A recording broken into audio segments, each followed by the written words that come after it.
मंदः श्रुत्वापि तद्वस्तु न जहाति विमूढ़तां निर्विकल्पो बहिर्यत्नाद अंतर विषय लालसः। नमस्कार मित्रों, ये जो श्लोक है ये अष्टावक्र गीता के 18वें अध्याय का 76वां श्लोक है, जिसे हम आज गहराई से समझेंगे।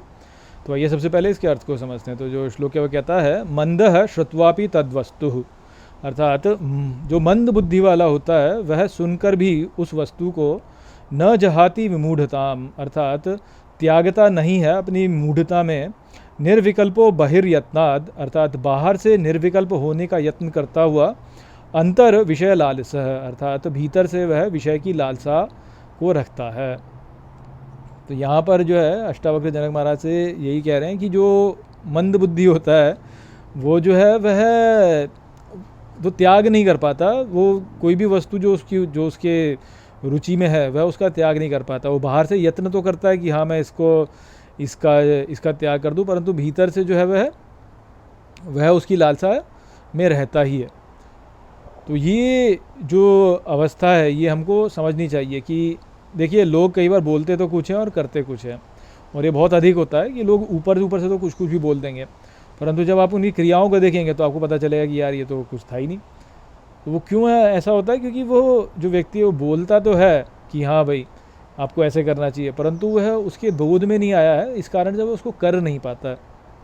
क्योंकि ये सारी जो बातें हैं इनको करने के लिए भी जो है व्यक्ति को अभ्यास करना पड़ता है। जैसे गीता में भगवान क्या कहते हैं, अभ्यासेन तु कौन्तेय वैराग्येन च ग्राह्यते, कि अभ्यास और वैराग्य से जो है व्यक्ति जो है मन को स्थिर बना सकता है। तो अभ्यास क्या कि त्याग का अभ्यास, कि विषयों में नहीं पढ़ना है, और वैराग्य अर्थात कि अपने में वैराग्य उत्पन्न करना कि यार ये कुछ है नहीं वास्तव में, ये जानना। तो देखिए क्या होता है कि जब ग्रंथों का पाठ किया जाता है ना, तो ग्रंथों का पाठ तो बहुत लोग करते हैं।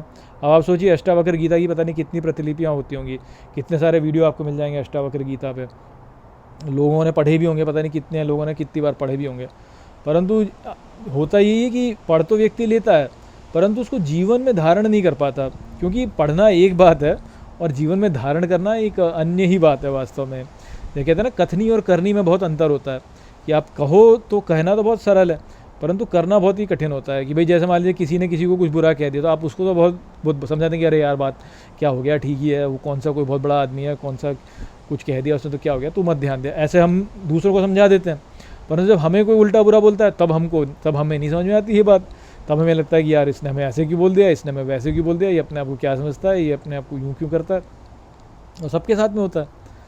तो ये जो है, ये जो बात है ये दिखाती है कि आप जो ज्ञान आपने पढ़ा वो ऊपर से तो भले ही आपने पढ़ लिया, परंतु अभी सहज बोध में प्रवेश नहीं किया है। वो जब तक सहज बोध में प्रवेश नहीं करेगा तब तक उसका कोई लाभ नहीं है वास्तव में इस ज्ञान का। आप कितनी भी पुस्तकें पढ़ लो, आप सारे ग्रंथ पढ़ डालो, सब पढ़ो, परंतु जब तक आपने उनको अपने जीवन में लागू नहीं किया, जब तक आपने उनको जिया नहीं, तब तक उसका कोई लाभ नहीं है।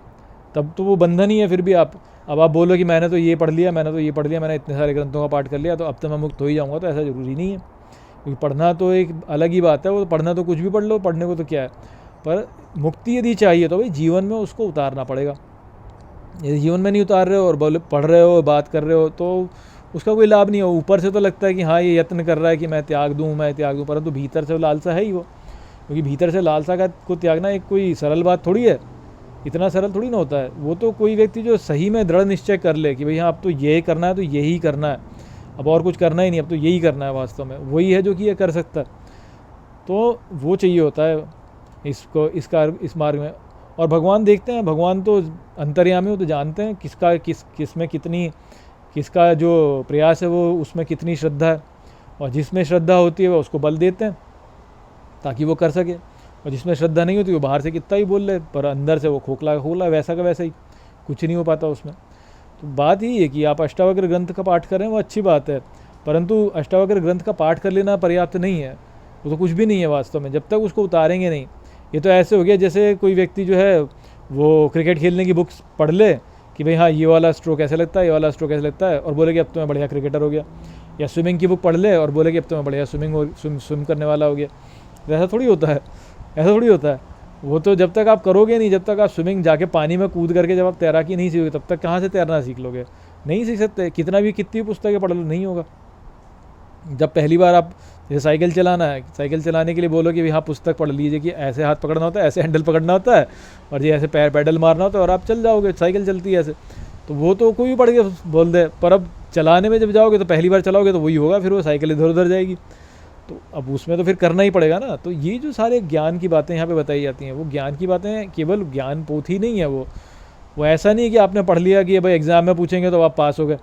वो तो जीवन में उतारना पड़ता है उसको, जब तक जीवन में नहीं उतारोगे तब तक कुछ लाभ नहीं है उसका, किसी काम का नहीं है, ज़ीरो वैल्यू, कोई वैल्यू नहीं है उसकी।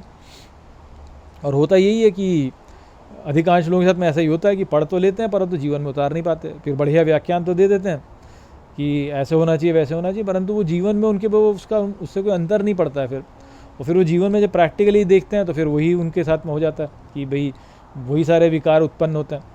और सबके बारे में दूसरे में क्या बोलूँ, मैं अपने बारे में बोल सकता हूँ कि मैं खुद जो बोलता हूँ अब इतने समय से बोल रहा हूँ, तब भी जो है विकार उत्पन्न हो जाते हैं, क्योंकि इतने सालों से उन विकारों को रखा है साथ में, तो एकदम से थोड़ी ना जाते हैं। तो वो तो उनको अभ्यास और वैराग्य से ही जो उनको काटना पड़ता है, तो वो धीरे धीरे काटेंगे तभी वो कटेंगे। और गलती हो भी जाए तो ठीक है भाई, अपने आप को बहुत बुरा ऐसा मत बोलो कि यार मैंने मुझसे तो गलती होगी मैं तो बुरा व्यक्ति हूँ, ऐसा नहीं सोचना है। मतलब ठीक है गलती हो गई तो हो गई, आगे से ध्यान रखेंगे, परंतु प्रयास करते रहना पड़ता है, तभी ये बातें उतरती हैं। तो वो यहाँ पे संदेश था। आशा करता हूँ कि ये श्लोक आपको ठीक प्रकार से समझ में आ गया होगा। चलिए इसी के साथ इस वीडियो को यहीं पे समाप्त करते हैं। नमस्ते।